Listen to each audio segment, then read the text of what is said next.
하나님, 지난 4일간 저희를 불쌍히 여기시고 늘 돌보시고 또 이렇게 주중에 주님의 이름으로 거룩한 회중으로 주님 앞에 기도회로 모이게 해주시는 일을 진심으로 감사합니다.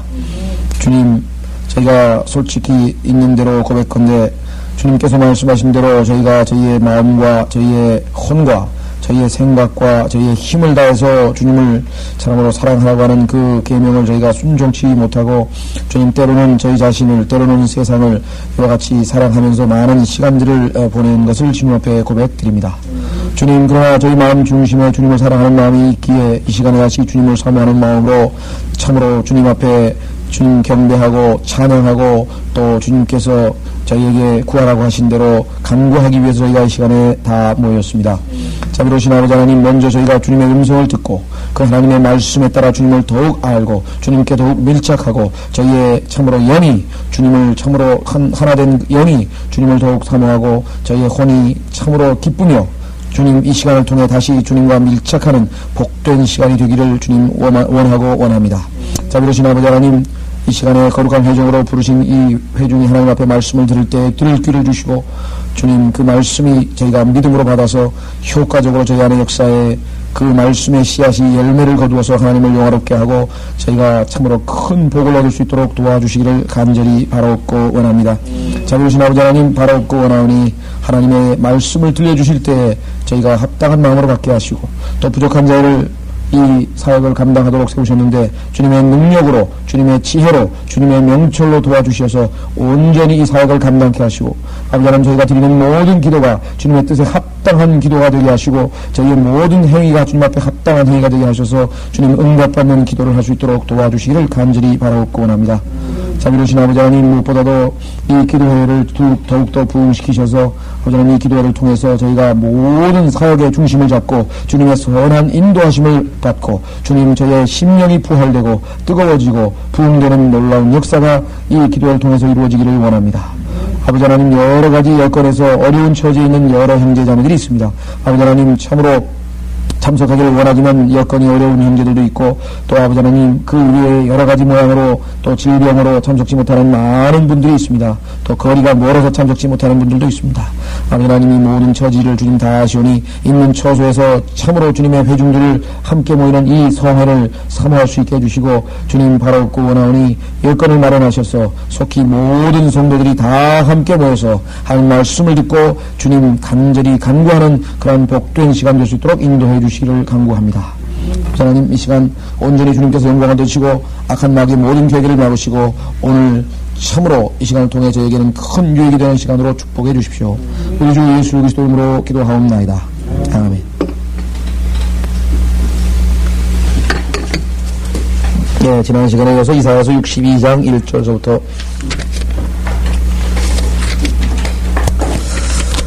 이사야서 62장도 계속해서 이스라엘의 회복과 관련된 말씀이 이어지고 있습니다. 이스라엘 회복과 재림에 관한 말씀이죠. 자, 지난 시간에 우리 이사야서 61장 계속해서 이스라엘의 회복에 대해서 살펴봤고요. 오늘은 62장 1절입니다. 시온의 의가 광명같이 나가고 예루살렘의 구원이 등불같이 타기 전에는, 그렇게 이루어질 때까지는 내가 시온을 위하여 잠잠하지 아니하고 예루살렘을 위하여 쉬지 아니하리라. 자, 1인칭으로 하나님께서 말씀하고 계시네요. 1인칭으로 주 하나님께서 말씀하시는 성경 구절들이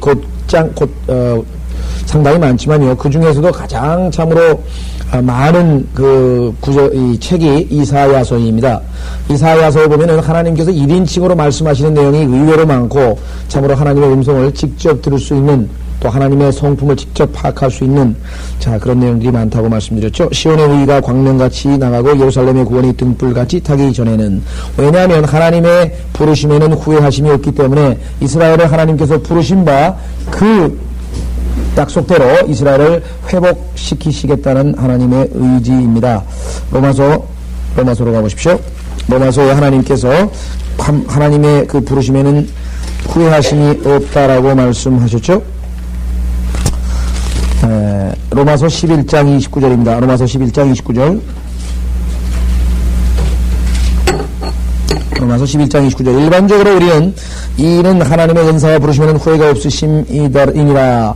일반적으로 영적으로 그 교회 시대에 구원의 영원한 보장과 관련지어서 이 구절을 많이 활용을 합니다.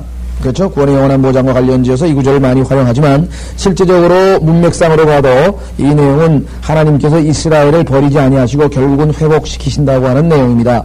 그래서 하나님의 은사와 부르심에는 후회가 없으심이니라. 한번 이스라엘을 선택하시고 부르셨기 때문에 끝까지 그들을 신실하게 보존하셔서 결국은 회복시키신다고 하는 말씀입니다. 자, 다시 이사야서 62장으로 돌아오시면은요. 이사야서 62장으로 돌아오시면은요. 2절 이방인들이 내 의를 모든 왕들이 내 영광을 볼 것이요 너는 주의 입이 명명할 새 이름으로 불리리라.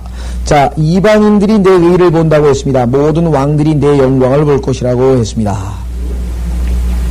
자, 이 이방인들은 어떤 이방인들인가?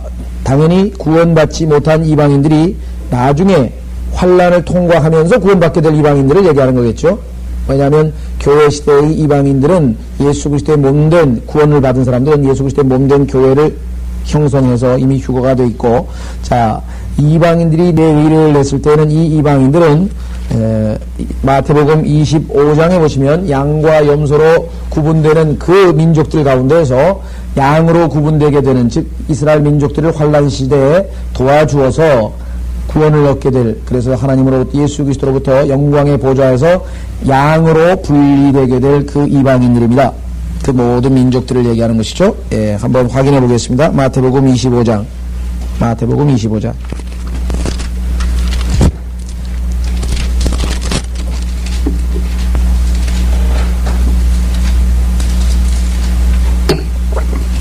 자, 마태복음 25장 31절 보시면은요. 자, 민족들을 위한 심판이 있습니다.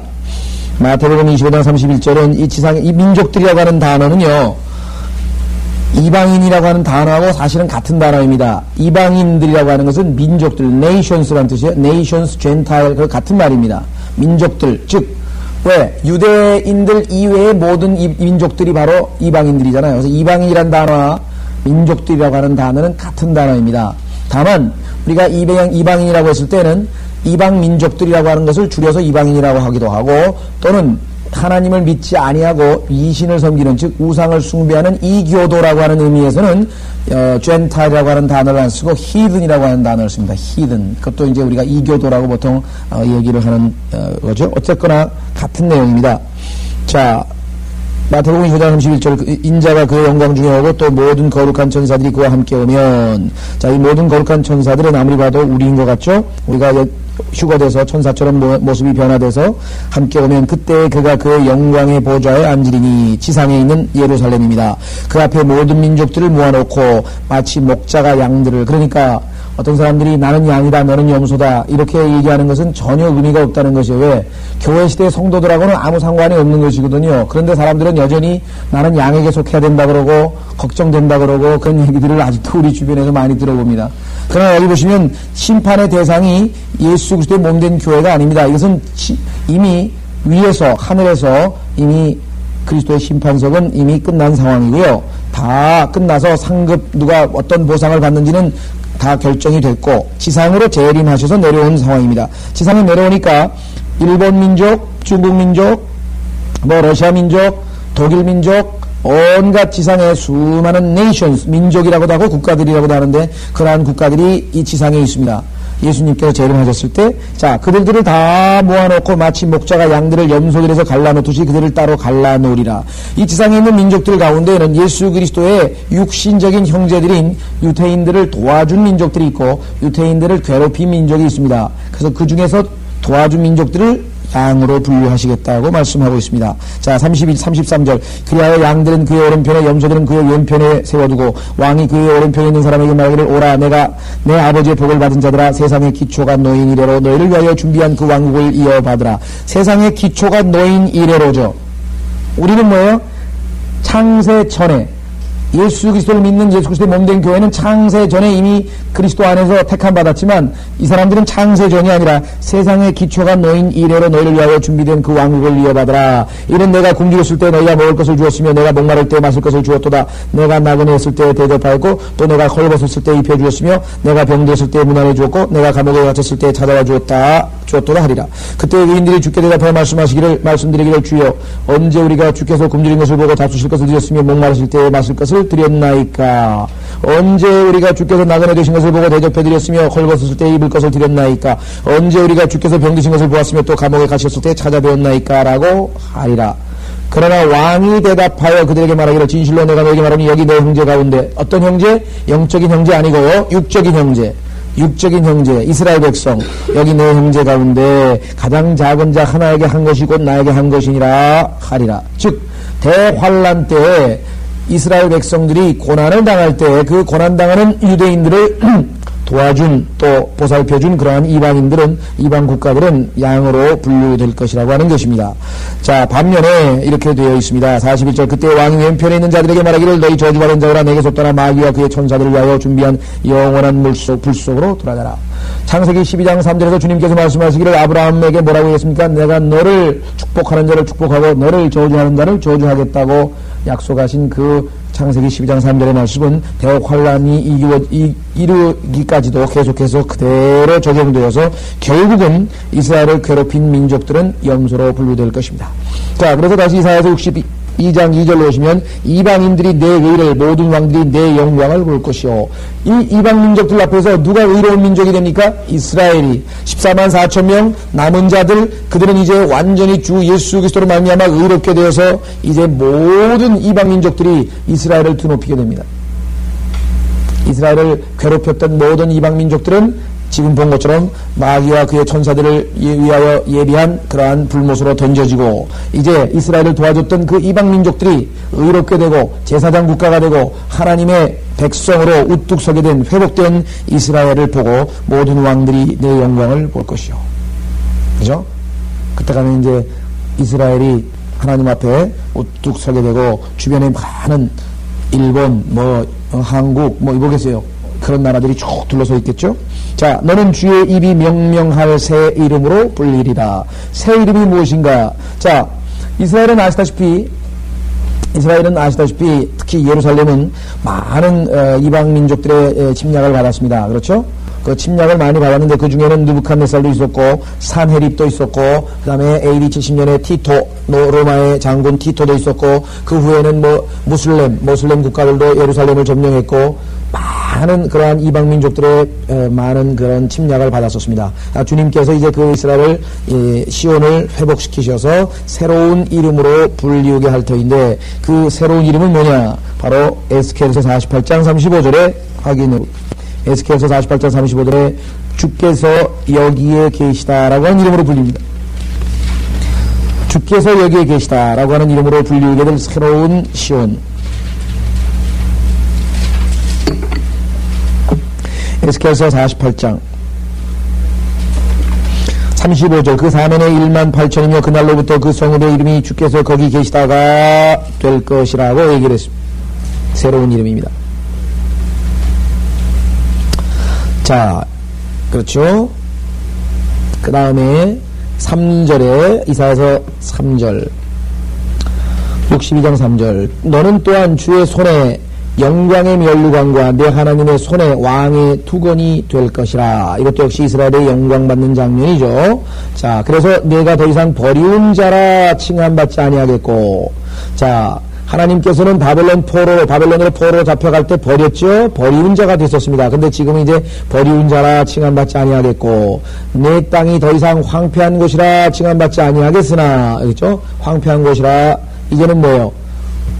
그것이 황폐한 것이 아니라 지금처럼 사막이 아니라 회복이 되어서 여러분 아시는 것처럼 사막에 샘이 넘쳐 흐르고 모든 황폐한 곳에 꽃이 피고 완전히 참으로 우리가 얘기하는 에덴이라고 하는 그 하나님의 동산이 있는 에덴이라고 하는 나라가 여기에 회복이 되어지는 것입니다.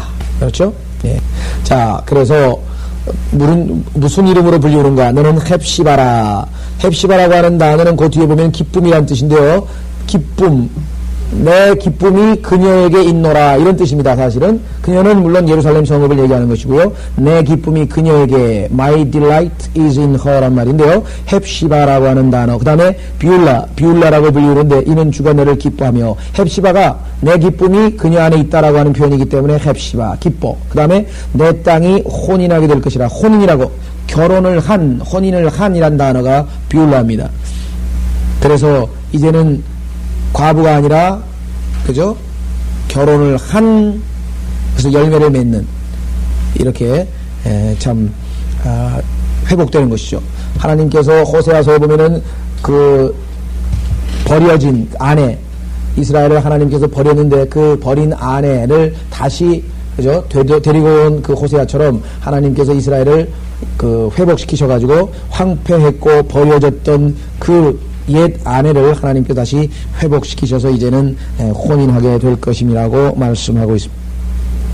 자, 그래서 우리는 영적으로 우리 그리스도인들에게도 얼마든지 적용할 수 있습니다. 우리가 1차적으로 이스라엘에게 교리적으로 적용했지만은 우리가 그리스도인에게 62장 1절서부터 한번 적용해보면 시온의 의가 광명같이 나가고, 자, 우리 그리스도인들의 그죠? 교회에서 하나님의 의가 광명같이 빛같이 퍼져나가고 예루살렘의 구원이 주님께서 교회에게 베푸신 구원이 등불같이 타기 전에는 내가 시온을 위하여 잠잠하지 아니하며 예루살렘을 위하여 쉬지 아니하리라. 주님께서 예수 그리스도의 몸된 교회를 이 땅에서 세우시고 또 그 예수 그리스도의 몸된 교회를 통해서 의로운 역사를 이루실 때까지 지금도 뭐예요? 계속해서 역사하고 계시죠. 우리 안에서 역사하시는 이는 하나님이시라고 빌립보서 2장 13절에 말씀하셨고, 또 하나님께서 시작하신 그 선하신 일을 끝까지 주 예수 그리스도께서 오시는 그날까지 계속해서 중단하지 아니하시겠다고 빌립보서 1장 6절에 고린도전서 1장 7절에 곳곳에서 말씀하고 계십니다. 그래서 우리 그리스도인들에게도 얼마든지 적용할 수 있습니다. 이방인들이 내 의를, 모든 왕들이 내 영광을 볼 것이요 믿지 않는 사람들이 예수 그리스도의 영광스러운 몸된 교회가 나중에 호련히 변화되어 휴거될 그 모습들을 보게 될 것입니다. 너는 주의 입이 명명할 새 이름으로 불리라. 예수 그리스도께서 새 이름, 계시록 19장에 보면은 아무도 알지 못하는 새 이름으로 불리우시게 될 예수 그리스도. 너는 또한 주의 손에 영광의 면류관과 우리 그리스도인들 목자들에게 주실 면류관, 영광의 면류관, 베드로전서 5장에 나와 있죠. 목자에게는 하나님께서 영광의 면류관을 주신다 그랬죠. 내 하나님의 손에 왕의 두건이 될 것이라. 내가 더 이상 버리운 자라 칭함받지 아니하겠고 내 땅이 더 이상 황폐한 곳이라 칭함받지 아니하겠으나 너는 헵시바라 내 땅은 비울라라 불리리니 이는 주가 너를 기뻐하며 내 땅이 혼인하게 될 것임이니라. 우리가 얼마든지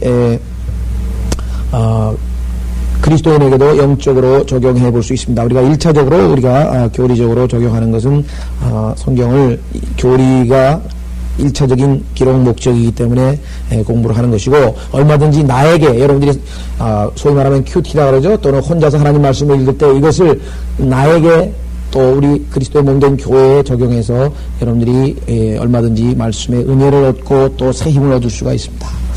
자, 5절로 가겠습니다. 마치 청년이 처녀와 혼인하듯이 내 아들들이 너와 혼인할 것이요 마치 신랑이 신부를 기뻐하듯이 내 하나님이 너를 기뻐하리라.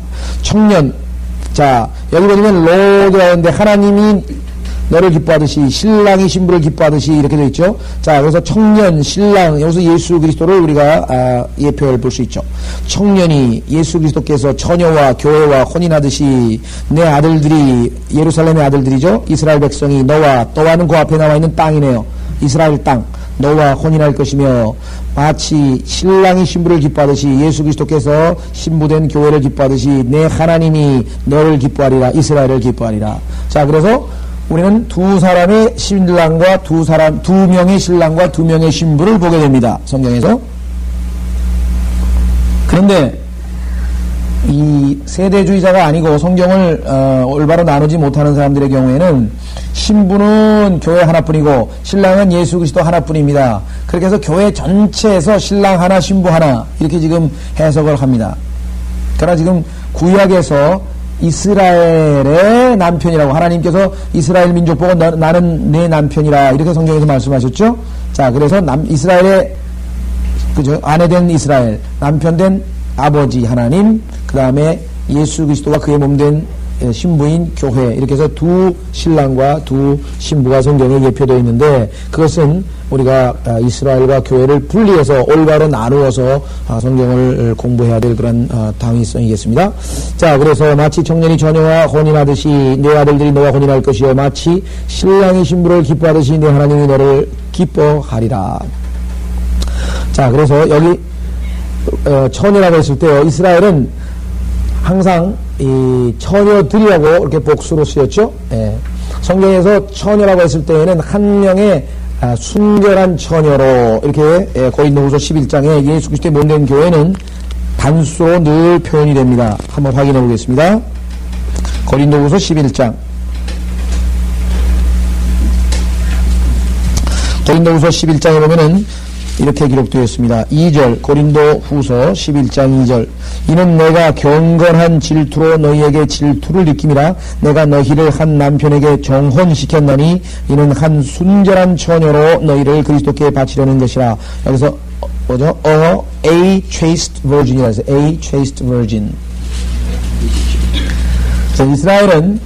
이스라엘의 경우에는 처녀들이라고 성경에 복수로 나와 있죠. 예, 자, 그래서 다시 이사야서로 돌아오시면은요, 5절. 마치 청년이 처녀와 혼인하던 내 아들들이 너와 혼인할 것이요 마치 신랑이 신부를 기뻐하듯이 내 하나님이 너를 기뻐하리라. 오 예루살렘아, 내가 내 성벽 위에 파수꾼을 세웠고 그들로 밤이나 낮이나 잠잠하지 않게 하였느니라. 주를 말하는 너희는 잠잠하지 말며 또 그가 예루살렘을 세워 그것으로 땅에서 찬양이 되게 하시기 전에는 그로 쉬시지도 못하게 하라. 자, 명령형으로 나와 있는데요. 자, 예루살렘아 하고 불렀습니다. 자, 내가 성벽 위에 내 파수꾼을 세웠고, 자, 파수꾼이란 말은 오늘날에 보면 보초죠, 보초. 왓치맨입니다. 왓치라고 하는 것은 바라본단 말인데요. 도둑이 오나 안 오나, 적군이 오나 안 오나 바라본다 이 말이죠. 그래서 왓치맨이라고 하면 우리가 바라본다. 그래서 파수꾼 또는 보초, 현대어로는 우리가 보초라고 얘기하는데요. 그래서 모든 하나님께서 이 하나님의 백성을 보호하기 위해서 늘 파수꾼을 세웠습니다. 자, 지금 이사야도 파수꾼의 하나입니다. 에스겔도 파수꾼의 하나고 예레미야도 파수꾼의 하나고 하나님께서 사무엘도 세웠고 많은 일꾼도 신약에서는 바울도 세웠고 또 근래 와서는 유명한 사보나놀라도 세웠고 후스도 세웠고 또 마틴 루터도 세웠고 이렇게 해서 참으로 하나님께서 계속해서 이 예수 그리스도의 몸된 교회를 위해서 파수꾼도 세웠고 또 이스라엘 백성들을 위해서 파수꾼을 늘 세워 오셨습니다. 그들로 밤이나 낮이나 잠잠하지 않게 하였느니라. 그들이 얼마나 항상 뜨겁게 입을 벌려서 하나 주님을 증거했는가는 여러분들이 아마 2000년 교회사 그 이전에 이스라엘 백성들의 예언자들이 선지자들이 외친 내용들을 보면 잘 아시겠죠? 자, 그래서 이 왓츠맨이라는 단어가 여러분 잘 아는 니토생이라고 하는 중국의 유명한 사람이 있었죠. 니토생. 우리는 워치만 니라고 하는데요. 왜 워치만이라고 하느냐? 워치만 니가 바로 중국에 있는 많은 성도들, 이 그리스도인들이죠. 많은 성도들이 깨어있도록 보초 역할을 해서 워치만 니라고 합니다. 그 이름이 이름이에요. 그러나 원래 중국 이름은 니토생이죠. 니토생. 그랬더니 그의 후계자는 이상수라고 하는데요. 그건 이제 한국말로 밖에 모르겠네요. 중국말로는 니토생. 그건 워치만 니고요. 그 후계자는 이상수라고 하는데 위트니스 리라고 해요. 위트니스 리. 그 사람은 이제 증인이라고 해요.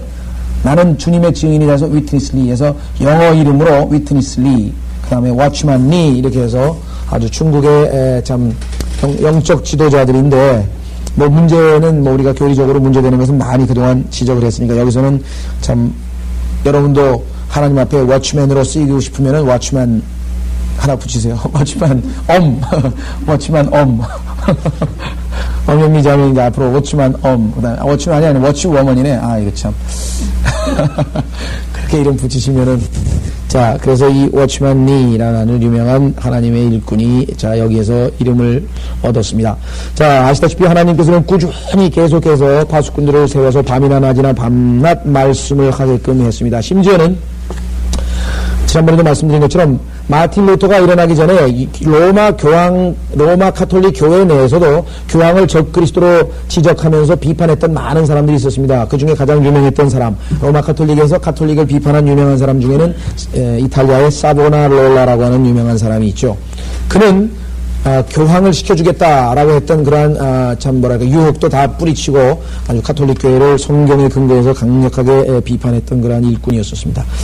자, 그래서 여기 보시면 외친다 그랬습니다. 밤낮 잠잠하지 않겠으며 주를 말하는, 그래서 이제 명령이 나옵니다. 너희도 그렇게 하라 이 말이죠. 이제 어떻게 합니까? 너희 주를 말하는 너희는, 주님에 대해서 언급하다, 이제 mention of란 말에는 주님에 대해서, 주님은 어떠한 분이시다, 주님은 이렇게 말씀하신다, 하여간 주님에 대해서 언급하는 너희는 잠잠하지 말며. 그래서 예수 그리스도를 믿는 사람은 어쩔 수가 없습니다. 예수장이는 말이 많다 그러는데 말이 많을 수밖에 없어요. 그게 하나님의 명령이거든요. 쓸데없는 말 하면 안 되고, 그 대신 성경에 보면 빈말이라서 idle words라는데 idle words, 그거는 다 심판받는다고 했죠. 그런 말 말고요. 예수 그리스도를 자랑하는 말씀, 하나님의 말씀. 자, 한번 확인해 보겠습니다. 신구약에서 한 구절씩 잠잠하지 않은 대표적인 사람, 예레미야라고 하는 사람이 있습니다. 어떻게 잠잠할 수 있냐 이게요. 이 세상에서 제일 위대한 비밀을 알고 있는데 잠잠하게 입 다물고 읽고 있으면 어떡해. 이 세상에서 가장 위대한 진리를 알고 있고, 이 세상에서 가장 위대한 분을 알고 있고, 이 세상에 정말 최고의 정보를 가지고 있는 사람이 입을 딱 다물어 버리면 어떡하냐 이게. 예레미야 20장. 예레미야 20장. 많은 사람들이 입을 다무는 이유는 예레미야와 같은 경우를 당하기 때문입니다. 지레 겁먹고 얘기 안 하는 사람도 있고요. 한번 담대하게 얘기했다가 된통 박해를 당하고 나서는 입 딱 다물어 버리는 사람이 있고요. 이 세상에는 여러 가지 종류의 사람들이 있습니다. 자, 한번 보겠습니다. 7절. 예레미야 20장 7절. 오 주여, 주께서 나를 속이셨으니 내가 속았나이다. 주께서는 나보다 강하시며 이기셨나이다. 나는 매일 조롱 속에 있으니 모두가 나를 비웃나이다. 이는 내가 말하고 내가 부르짖으며 내가 폭력과 약탈을 부르짖었음이니 주의 말씀이 날마다 나를 치욕과 조롱거리로 만들었음이니이다. 문제는 예레미야에게 하나님께서 시키신 말씀은 뭐냐면은 네거티브 메시지라고, 부정적인 메시지를 담아야 돼. 죄에 대해서 언급해야 되고, 이스라엘은 망하리라 라고 하는 얘기를 해야 되고, 느부갓네살에게 항복하고 70년 동안 잡혀가서, 여러분 생각하기에는 하나님의 뜻입니까 그게? 우리가 보기에는 지금 현재 하나님의 뜻이 아닌 것 같지만 의외로 하나님은 그게 하나님의 뜻일 경우가 있다고요. 이스라엘 백성 가운데에서 만약에 대한민국에 어떤 사람이 나타나가지고 일제 36년 동안 고난을 받는 것이 하나님의 뜻이다, 그리고 36년 동안 고난받으려면 매국노지, 그 사람 어떻게 하겠어요? 매국노죠, 매국노. 근데 예레미야는 그러한 매국노의 메시지를 전하는 거예요. 이스라엘은 70년 동안 하나님께서 심판하시기로 정했으니까 느부갓네살이 오면 즉시로 항복하고 모든 왕실은 느부갓네살 시키는 대로 포로로 잡혀가서 저쪽에 바빌론으로 가서 70년 동안 평안하게 잘 살다가, 그렇게 얘기를 했다 이 말이에요. 집도 짓고. 왜 1, 2년 머무를 게 아니고 70년 머무를 거니까. 그런 메시지를 정하면 이스라엘 관리나 왕이나 그 예레미야를 어떻게 보겠습니까? 이런 매국노 같은 이라고, 이완용이 같은 놈이라고 그럴까 않겠어요? 그러니까 하나님께서 그 메시지를 전하라는데 내용이 뭐예요? 여기다 보니까 폭력과 약탈을 부르짖음이 있어요. 폭력과 약탈. 너희들은 폭력을 당할 것이다. 너희들은 약탈을 당할 것이다. 맨 이런 메시지만 전하라고 시켰으니 내가 폭력과 약탈을 부르짖었음이니이다. 그랬더니 뭐예요? 사람들이 나를 치욕, 조롱거리로 만들고 치욕거리로 만들고 매국노라 그러고 사람들이 비웃고, 저런 못된 놈, 우리가 힘을 합쳐서 끝까지 하나님의 도움을 받아서 적군을 물리치고 나라가 강성해야 된다고, 이렇게 메시지를 전해야 되는데 전 매국노 같은 놈이 있냐고. 여러분도 우리 신앙생활에서 도저히 이해 안 되는 일을 하나님께서 우리에게 시킬 때가 있고 또 우리가 당해야 될 일이 있어요. 그걸 안 당하려고 발버둥 치는 게 하나님의 뜻을 어기는 거거든요. 하나님께서 필요하면요, 도저히 이해할 수 없는 일을 몇 년 동안 시킬 수도 있습니다. 도저히 이해가 안 되는데 몇 년 동안 하나님께서 그런 일을 시킨다고. 아닌데, 하나님 뜻이 아닌데, 자기 생각에는. 예레미야라고 해서 자기 나라가 70년 동안 포로로 잡혀가가지고 남의 나라에 종되는 걸 기뻐할 리가 있었겠어요? 예레미야의 똑같은 유대인이고 자기도 백성인데, 문제는 하나님의 뜻이라고 그렇게 가르쳐줬기 때문에 참으로 이건 괴로운 일이죠. 그럼에도 불구하고 순종을 했었습니다. 그래서 내가 부르짖으며 내가 폭력과 약탈을 부르짖었으니 주의 말씀이 날마다 나를 치욕과 조롱거리로 만들었습니다. 그래서 어떻게 했어요? 9절. 여기에 이제 우리 그리스도인도 마찬가지입니다. 집에서 복음을 전하다가 몇 번 조롱도 당하고 망신도 당하고 그 다음에 따돌림도 당하고 이렇게 일이 벌어지면 그 다음에 입 다무는 거죠. 여기 나와 있습니다. 그때 내가 말하기를 나는 그를 언급하지 아니하고 더 이상 그의 이름을 말하지 아니하리라. 내가 이제 다시는 이제 하나님 말씀 전하나 봐라. 그리고 딱 결심을 했는데요. 그의 말씀이 내 마음속에서 내 뼈들 속에 타무치는 뭐라 그랬습니까? 사무치는 타는 불 같아서 내가 참기에 지쳤고 견딜 수 없었나이다. 그러나 하나님의 말씀이 여러분 마음속에 타오르면요. 욕을 먹어도 또 얘기할 수밖에 없다. 또 얘기할 수밖에 없다. 그렇잖아요. 그러니까 또 가서 얘기하고 또 가서 얘기하고 또 얘기하고 또 외치고 또 외치고 정말 요나단 에드워드인가요? 목에서 피가 나올 때까지 외쳤다면서요. 에? 그렇게 외치고 외치는 겁니다. 자, 그래서 신약에서도 바울도 마찬가지입니다. 바울도 내가 보고 알았기 때문에 믿었기 때문에 나는 안 것을 그대로 외칠 수밖에 없다. 그러면서요 디모데에게 이렇게 말씀합니다. 자, 디모데후서 4장 2절. 디모데후서 4장 2절.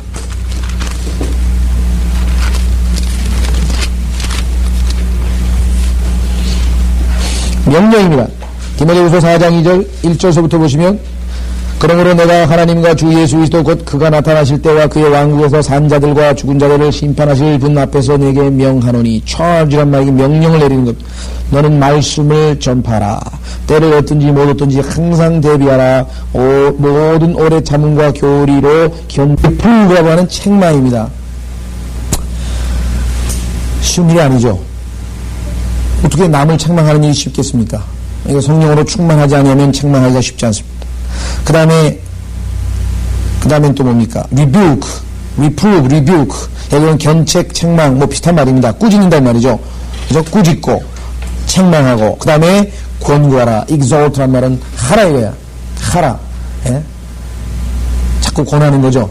예, 우리 전도진 나눠주러 나갑시다. 뭐 합시다. 그렇게 하면요. 좋은 소리, 좋은 평은 못 듣죠. 싫은 소리밖에 더 듣겠어요? 지가 뭔데 전화하지 왜 그래? 뭐 그런 소리 들을 수 있는 것이고요. 예? 왜 남의 신앙생활에 간섭하는 거야 이거?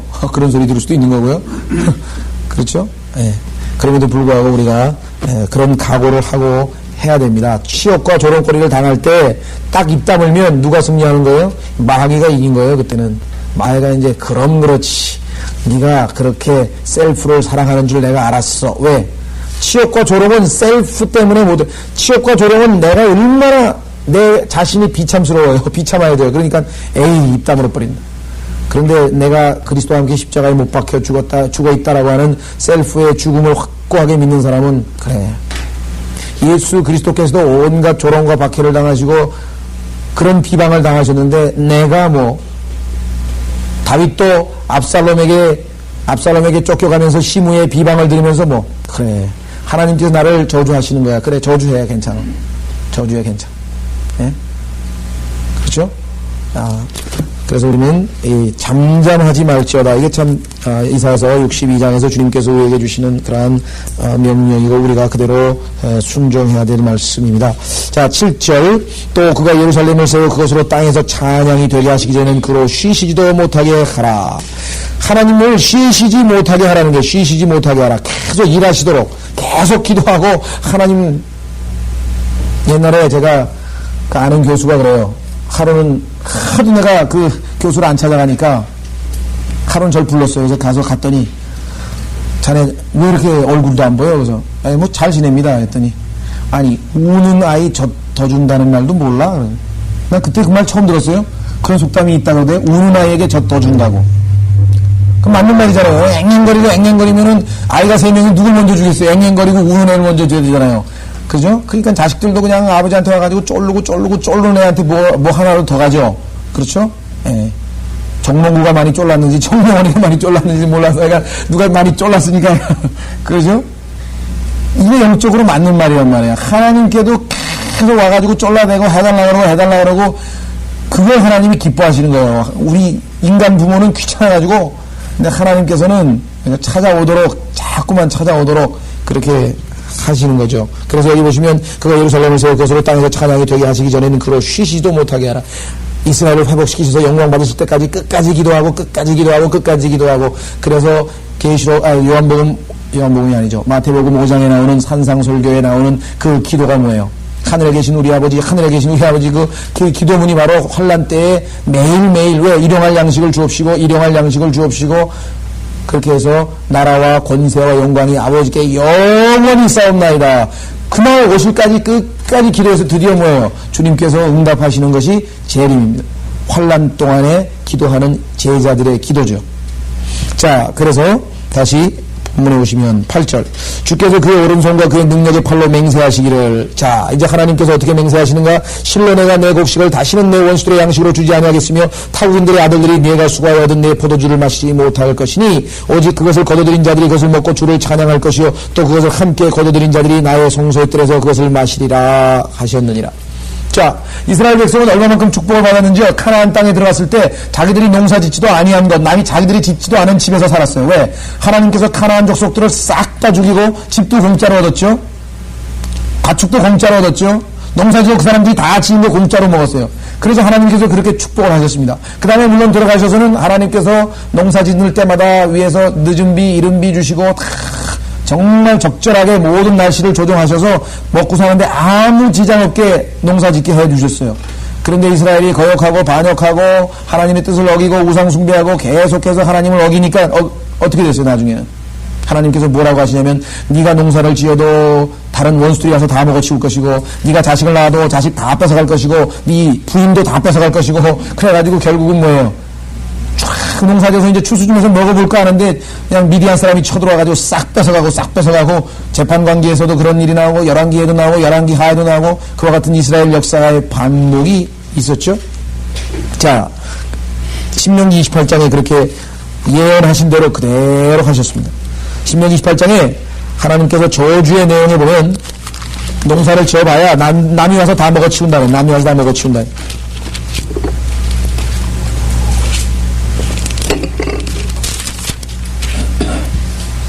아마 이승호 목사님이 여기 교회에서 다 키워놓으니까 다 도망가네 그래.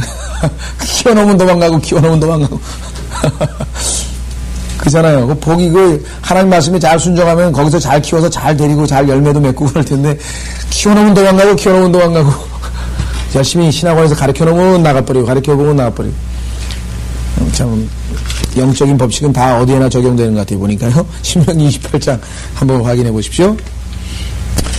자, 여기 보시면은요,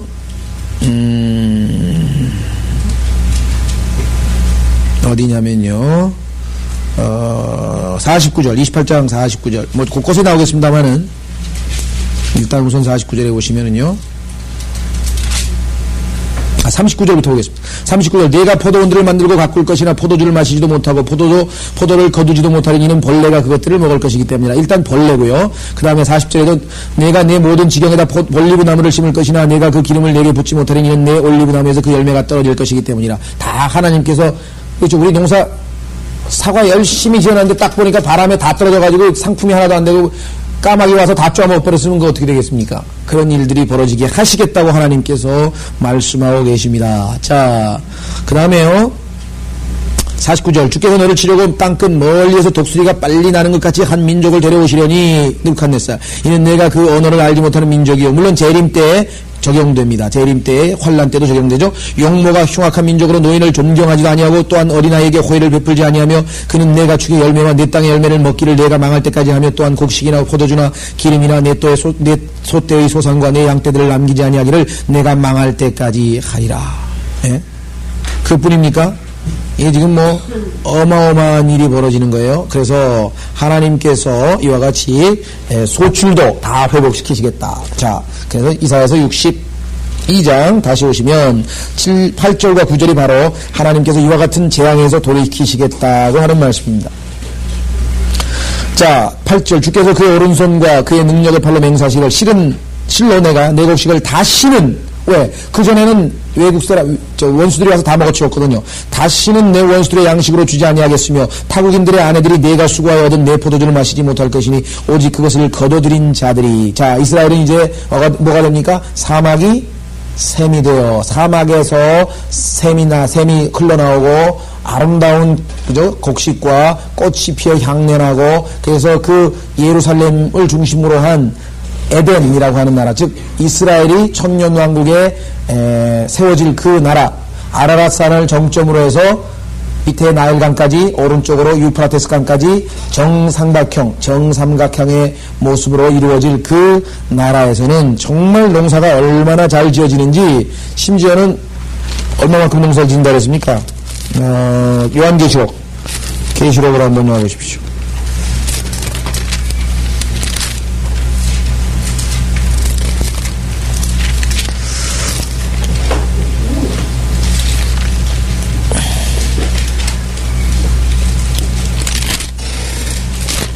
계시록이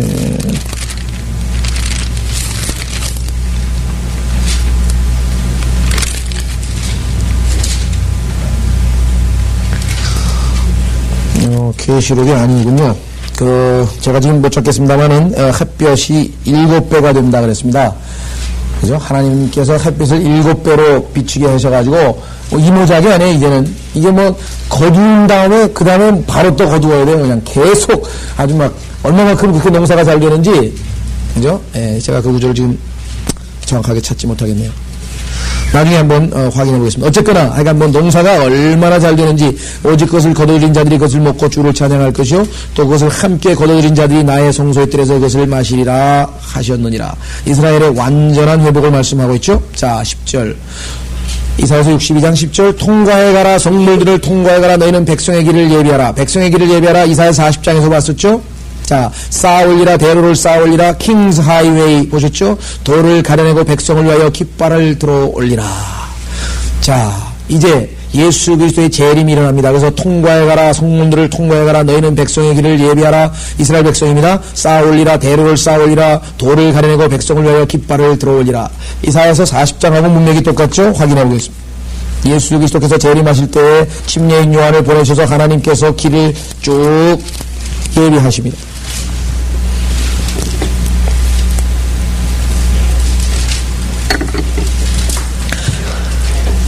3절 이사야서 40장 3절 광야에서 외치는 자의 음성이 있어 너희는 주의 길을 예비하라.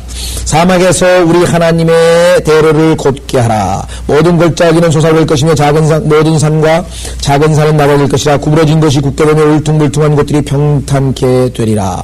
물론 이것을 우리가 영적으로 이스라엘의 도덕적인 상황에다 적용해서 얘기할 수도 있습니다. 그러나 실제적으로 예수 그리스도께서 오실 때 그 킹스 하이웨이라고 그러죠. 왕의 대로라고 하는데 민수기 나와 있는 것처럼 신의 산에서부터 하나님께서 이스라엘 백성을 만나주셨던 신의 산에서부터 시작해가지고 우리에게는 파란 광야 또는 세일 땅 또는 에돔 땅 또는 보스라 또는 여러 지명으로 불리는 그 사해 남쪽의 그 지역을 통과해서 테만이라고도 하죠.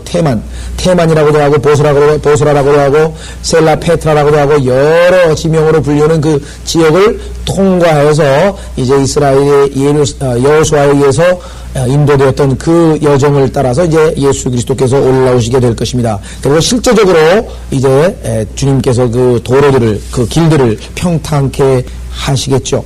실제적으로 우리가 예수 그리스도의 재림의 여정에 있는 그러한 상황으로 보시면 되겠습니다. 자, 이사야서 62장 10절 다시 보겠습니다. 통과해가라, 성문들을 통과해가라. 너희는 백성의 길을 예비하라. 쌓아올리라, 대로를 쌓아올리라. 돌을 가려내고 백성을 위하여 깃발을 들어 올리라. 그렇죠? 네, 돌을 다 가려내고 길을 쫙 잘 피라 이 말이죠. 자, 보라, 주께서 세상 끝까지 선포하시기를 너희는 시온의 딸들에게 말하라. 자, 시온의 딸들, 예루살렘이죠? 또 이스라엘이죠? 뭐라고? 보라, 내 구원이 오나니. 보세요. 환란 동안에 3년 반 동안에 끝까지 견디고 있는 이스라엘 백성에게 드디어 이제 좋은 소식이 들려옵니다. 구원이 온다. 자, 적 그리스도가 그 이스라엘 남은 자들 14만 4천 명 셀라 페트라라고 하는 돌 성읍에 숨겨져 있는 사람들을 침략하기 위해서 뭐 온갖 수단을 다 부어릴 텐데 하나님의 특별하신 방법으로 보호를 받게 됩니다.